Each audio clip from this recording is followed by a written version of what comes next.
હા લો, ઇન્ડિયા પાકિસ્તાન પહેરીને જવાની યુદ્ધ લડવા માટે. અરે અરે કપડાં ધોવા માટે. અરે કપડાં ધોવાની તો બહુ મજા આવે.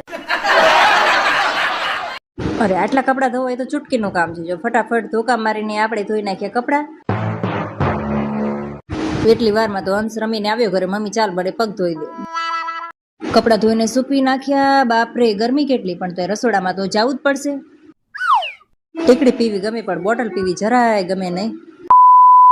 તોય પીવી તો પડશે. તો ચાલો હવે જમવાની કરી નાખવી તૈયારી. અરે આજે ચા પીવાનો બંધ કર્યો તો ગળું ખાવાનું મન થઈ ગયું એટલે બનાવી નાખ્યો શીરો. હંસને તરત બાસ આવી ગઈ. હંસ આવ્યો જોવા માટે મમ્મી શું બનાવે છે. ફાઇનલી મારો શેરો બની ગયો, પણ બાપરે ગરમી કેટલી. જો પલકને શેરો ભાવે નહીં એટલે પલક શેરો ખાશે નહીં. હમણાં ખીચડીની રાહ જોશે. તો ચાલો મળીએ બીજા વિડીયોમાં. ત્યાં સુધી આવજો.